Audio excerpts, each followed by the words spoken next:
Hello दोस्तों, ये है चैप्टर 22 ज्योग्राफी सीरीज का। और इस चैप्टर में हम बात करेंगे कूल टेम्परेट वेस्टर्न मार्जिन या फिर ब्रिटिश टाइप ऑफ क्लाइमेट के बारे में। जो cool temperate western margin climate होता है, ये परमानेंट इन्फ्लुएंस होता है इसके ऊपर वेस्टर्लीज का पूरे साल, और इन्हें रीजन ऑफ साइक्लोनिक एक्टिविटी भी कहा जाता है। और क्योंकि ये ब्रिटेन में ज्यादा पाया जाता है, इसलिए इसे ब्रिटिश टाइप ऑफ क्लाइमेट भी कह देते हैं। लेकिन ये सिर्फ ब्रिटेन में ही नहीं, ये यूरोप के अंदर के इलाकों में, नॉर्थ वेस्ट यूरोप में, नॉर्थ और वेस्टर्न फ्रांस में, बेल्जियम में, नेदरलैंड्स में, डेनमार्क में, वेस्टर्न नॉर्वे और नॉर्थ वेस्टर्न आइबेरिया के इलाकों में भी देखने को मिलता है। यहाँ पे जो ओशियन का इन्फ्लुएंस है, जो मैरीटाइम इन्फ्लुएंस है, वो बहुत ज्यादा होता है, इसलिए इसे north west European maritime climate भी कह देते हैं। नॉर्थ अमेरिका में रॉकीज जो हैं वो ऑन शोर वेस्टर्लीज को कुछ हद तक रोक देते हैं, क्योंकि वो ऊंचे पहाड़ होते हैं रॉकीज। इसलिए जो ब्रिटिश टाइप ऑफ क्लाइमेट यहाँ पे है वो बहुत ज्यादा अंदर तक नहीं जा पाता और कोस्टल इलाकों में ही सीमित रह जाता है। सदर्न हेमिस्फीयर की अगर बात करें तो ये पाया जाता है सदर्न चिले में, तस्मानिया में, न्यूजीलैंड में, और यहाँ पे तो मैरीटाइम इन्फ्लुएंस बहुत ज्यादा होता ही है। अब बात करते हैं यहाँ के क्लाइमेट की।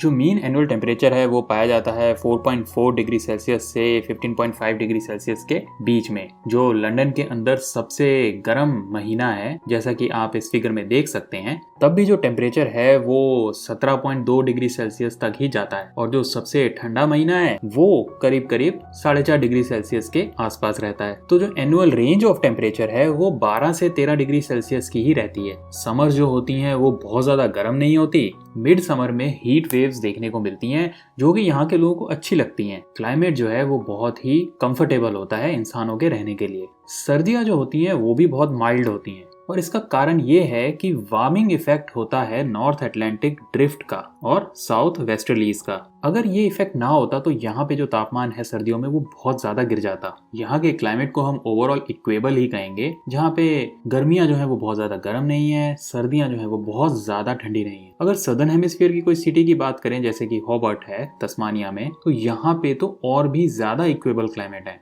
क्योंकि कॉन्टिनेंट्स जो है वो यहाँ पे ज्यादा चौड़े नहीं है और मैरीटाइम इन्फ्लुएंस और भी ज्यादा होता है। हॉबर्ट में गर्मियों के बीच का जो टेम्परेचर है वो 16.6 डिग्री सेल्सियस से ऊपर नहीं जाता, और सर्दियों का टेम्परेचर जो है वो 7.7 डिग्री सेल्सियस से नीचे नहीं जाता। तो एनुअल रेंज ऑफ टेम्परेचर जो है वो और भी कम है, 8-9 डिग्री सेल्सियस की ही है। अब बात करते हैं यहाँ की प्रेसिपिटेशन के बारे में। ब्रिटिश टाइप ऑफ क्लाइमेट में पूरे साल ही बारिश होती है, लेकिन थोड़ी सी बारिश ज्यादा होती है विंटर और ऑटम के आसपास। जो बारिश करने वाली हवाएं हैं वो वेस्ट से आती हैं, तो इसलिए वेस्टर्न मार्जिन्स में जो है वो सबसे ज्यादा बारिश देखने को मिलती है। और जैसे जैसे हम ईस्ट की ओर आगे बढ़ते हैं, बारिश थोड़ी कम होती जाती है। दो जगह जिनके बारे में हमने बात की, लंदन और हॉबर्ट, दोनों में ही 24 इंच की बारिश पूरे साल में होती है। लेकिन किसी जगह कितनी बारिश होगी ये डिपेंड करता है कई फैक्टर्स पे, वो कहाँ पर है, कितनी ऊंचाई पे है, वगैरह वगैरह। जैसे कि वैंकूवर में 60 इंच की बारिश देखने को मिलती है, बर्गन में 84 इंच की और वाल्डिविया में 105 इंच की। जैसा कि बाकी टेम्परेट इलाकों में भी होता है, यहाँ पर 4 सीजन देखने को मिलते हैं,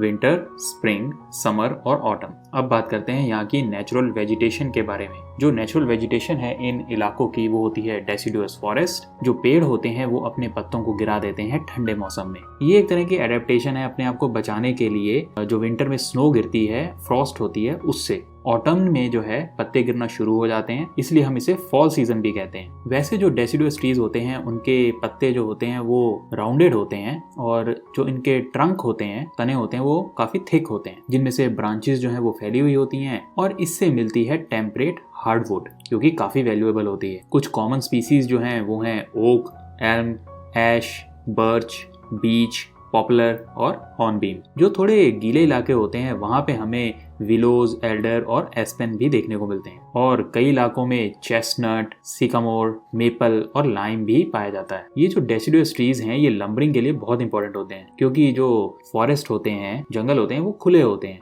इसलिए यहाँ पे लंबरिंग उतनी मुश्किल नहीं होती। जो डेसिडुअस हार्डवुड हैं ये बहुत अच्छी होती हैं फ्यूल के लिए भी और इंडस्ट्रियल पर्पस के लिए भी। तस्मानिया के अंदर जो टेम्परेट यूकेलिप्टस है, इन्हें भी काटा जाता है लंबरिंग इंडस्ट्री के लिए। और जो ऊंचे इलाके हैं, यहाँ पे जो ऊंचे पहाड़ हैं, जैसे कि Rockies, southern Alps, southern Andes, वहां पे डेसिडुअस की जगह कॉनिफर्स पाए जाते हैं, जो कि हायर ऑल्टीट्यूड को, लोअर टेम्परेचर को सर्वाइव कर सकते हैं। अब बात करते हैं यहाँ की इकोनॉमिक डेवलपमेंट की। जो काफ़ी सारा डेसिडुअस ट्रीज का इलाका है उसे काट दिया गया फ्यूल, टिम्बर और एग्रीकल्चर के लिए, क्योंकि जब पॉपुलेशन बढ़ती है तो पेड़ भी और ज़्यादा काटे जाते हैं। ब्रिटेन के अंदर अब सिर्फ 4% से भी कम ओरिजिनल फॉरेस्ट बचे हैं। यहाँ पे सीरियल्स, फ्रूट्स, रूट क्रॉप्स वगैरह उगाई जाती हैं अपनी कंजम्पशन के लिए, क्योंकि एक्सपोर्ट करने के लिए बहुत ज़्यादा बचता नहीं है। इनफैक्ट यहाँ पे खाने को इम्पोर्ट किया जाता है, स्पेशली वीट को, दुनिया के अलग अलग हिस्सों से। यहाँ के जो देश हैं ये ज़्यादातर मशीनरी का प्रोडक्शन, केमिकल, टेक्सटाइल और दूसरे गुड्स बनाते हैं, रादर देन की एग्रीकल्चर, फिशिंग या लंबरिंग के ऊपर डिपेंडेंट होने के। हालांकि ये एक्टिविटीज इन देशों में अच्छी खासी पाई जाती हैं। फिशिंग जो है वो काफी इंपॉर्टेंट है ब्रिटेन में, नॉर्वे में और ब्रिटिश कोलंबिया में। अब बात करते हैं यहाँ की मार्केट गार्डनिंग के बारे में। जितनी ज्यादा स्पेशलाइज मार्केट गार्डनिंग यहाँ पे है और कहीं नहीं है, क्योंकि ये जितने इलाके हैं ज्यादातर ये काफी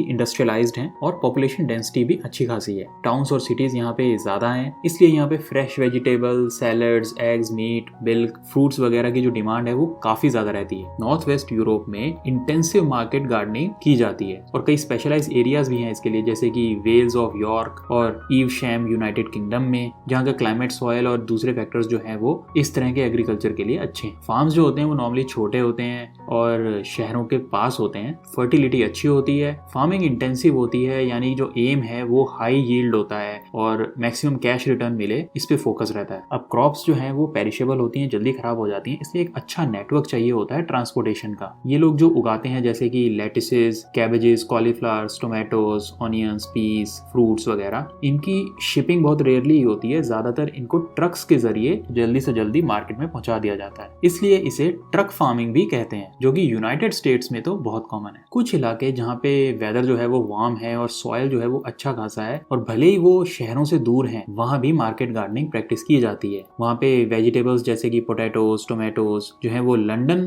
तक आते हैं कैनरी आइलैंड से, चैनल आइलैंड से और ब्रिटेनी से। इसी तरह बल्ब्स और फ्लावर्स जो है वो आते हैं पोल्डर लैंड्स से, जो कि नेदरलैंड में है। एग्स, बेकन और दूसरे डेयरी प्रोडक्ट आते हैं डेनमार्क से और जाते कहाँ हैं? इंडस्ट्रियल सेंटर्स में यूरोप के हाउस होल्ड कंजम्पशन के लिए। जो हॉर्टिकल्चर इंडस्ट्री है नेदरलैंड्स की वो काफी स्पेशलाइज्ड है।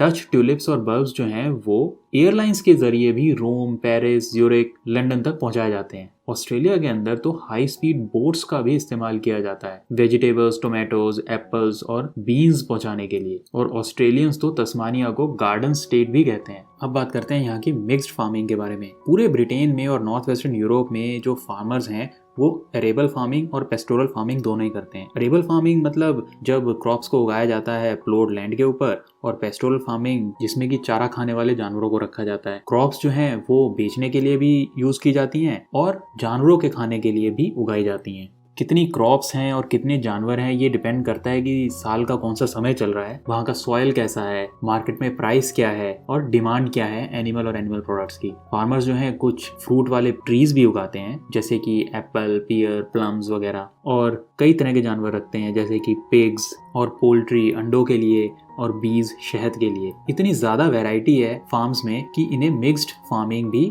कहा जाता है। सीरियल्स के अंदर वीट जो है वो सबसे ज्यादा उगाया जाता है और मोस्टली ये होम कंजम्पशन के लिए ही होता है, क्योंकि यहाँ की पॉपुलेशन ही उसे कंज्यूम कर लेती है। दूसरा सबसे इंपॉर्टेंट सीरियल है वो है बार्ले। जो अच्छी क्वालिटी का बार्ले है उसे ब्रियोरीज को बेच दिया जाता है बियर बनाने के लिए, विस्की बनाने के लिए, और ये ज्यादातर थोड़े से ड्राई इलाकों में उगाई जाती है। जैसे कि माल्टिंग बार्ले है जो कि उगाई जाती है साउथ ईस्ट ब्रिटेन में, जहाँ पे बारिश जो है वो 30 इंच से कम होती है। जो थोड़े गीले इलाके होते हैं वहाँ की बार्ले जो है वो मोस्टली जानवरों के खाने के लिए उगाई जाती है। इन क्रॉप्स को रोटेट भी किया जाता है लेग्यूमिनस क्रॉप्स के साथ जैसे कि बीन्स और क्लोवर, और कुछ रूट क्रॉप्स के साथ जैसे कि टर्निप्स या फिर बीट शुगर। तो सबसे इंपॉर्टेंट जानवर है जो यहाँ पे मिक्स्ड फार्म में रखा जाता है वो है कैटल। नॉर्थ वेस्ट यूरोप जो है वो ओरिजिनली होम था दुनिया की काफी जानी मानी कैटल ब्रीड्स के लिए, जैसे कि गुएंजे, एयरशायर, फ्राइजियन, जो कि फर्स्ट क्लास डेयरी कैटल होती है मिल्क प्रोडक्शन के लिए। ये जो देश हैं ब्रिटेन, डेनमार्क और नेदरलैंड, ये दुनिया के सबसे एडवांस्ड डेयरी प्रोडक्शन वाली कंट्रीज हैं। और यहाँ पे साइंटिफिक और इंटेंसिव बेसिस पे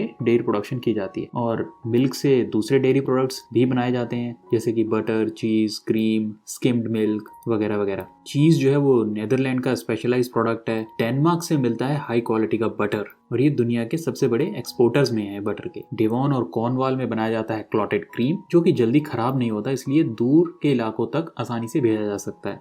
स्विट्जरलैंड ने भी अपनी जो एल्पाइन पेस्चर्स हैं इनका अच्छा इस्तेमाल किया डेयरी कैटल्स के लिए। फ्रेश मिल्क जो है उसे कन्वर्ट किया जाता है कंडेंस्ड और इवेपोरेटेड मिल्क के फॉर्म में और फिर एक्सपोर्ट किया जाता है दुनिया भर में बेबी फीडिंग, कन्फेक्शनरी, आइसक्रीम्स और चॉकलेट मेकिंग के लिए। डेयरिंग के अलावा कैटल्स को बीफ कैटल की तरह भी रखा जाता है, पर बीफ कैटल जो है वो अर्जेंटीना और ऑस्ट्रेलिया जैसे इलाकों के मुकाबले यहाँ पे कम होती है और बीफ तो यहाँ पे इम्पोर्ट किया जाता है। जो पिग्स और पोल्ट्री हैं वो स्कैवेंजर्स की तरह भी एक्ट करते हैं, बचे कुचे रूट क्रॉप्स को और डेयरी प्रोसेसेस को वो कंज्यूम कर लेते हैं। डेनमार्क जो है वो पिग्स से मिलने वाले बेकन को काफी ज्यादा मात्रा में एक्सपोर्ट करता है और इन पिग्स को खिलाया जाता है स्किम्ड मिल्क जो कि एक बाय प्रोडक्ट है बटर मेकिंग का। फ्रेश चिकन्स, एग्स को भी एक्सपोर्ट किया जाता है डेनमार्क से। शीप को भी रखा जाता है वूल और मटन के लिए। शीप रेयरिंग को थोड़ा डिटेल में देखते हैं। शीप रेयरिंग जो है वो काफी वेल डेवलप्ड है ब्रिटिश टाइप ऑफ क्लाइमेट के कुछ इलाकों में। ब्रिटेन में जो है कुछ सबसे अच्छी ब्रीड्स पाई जाती हैं जैसे कि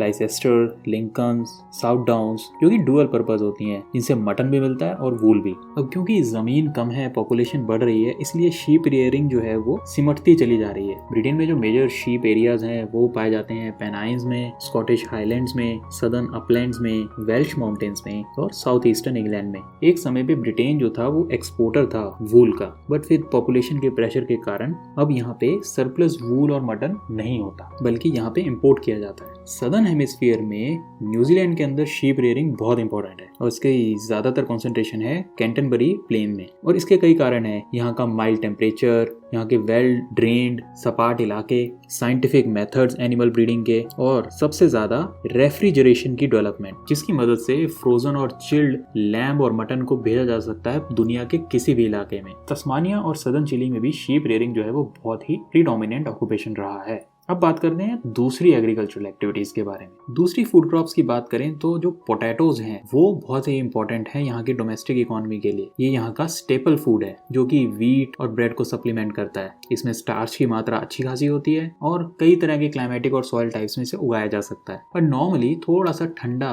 और नॉर्दर्न इलाका जो है वो प्रेफर किया जाता है। Poland, Germany, France, United kingdom जो है वो मेजर प्रोड्यूसर है पोटैटो के। खाने के अलावा पोटैटो का इस्तेमाल जानवरों को खिलाने के लिए भी किया जाता है और इंडस्ट्रियल अल्कोहल के सोर्स के लिए भी किया जाता है। एक और क्रॉप जो कि काफी इंपॉर्टेंट है वो है बीट शुगर। इसको उगाया जाता है या तो स्पेशल बीट फार्म्स में या फिर दूसरी क्रॉप्स के साथ रोटेशन में। बीट को जो है वो क्रश किया जाता है शुगर के लिए और जो इनकी ग्रीन टॉप्स हैं उसको जानवरों के खाने के लिए भी इस्तेमाल किया जाता है। ये क्रॉप जो है वो बेहतर उगती है थोड़े से वार्मर और ड्रायर इलाकों में। जो शुगर का कंटेंट है वो ज्यादा होता है जब ऑटम जो है वो ड्राई हो और सनी हो। ठंडे और गीले इलाकों में ये ठीक से नहीं उग पाती। ब्रिटेन के अंदर ज्यादातर बीट शुगर की जो फैक्ट्रीज हैं वो मिलती हैं फेंस और ईस्ट एंग्लिया में। तो इसी के साथ हमारा ये वीडियो खत्म होता है। अगर आपको ये वीडियो पसंद आया तो लाइक और शेयर करना ना भूलें और चैनल को सब्सक्राइब जरूर करें। धन्यवाद। मिलते हैं अगले वीडियो में।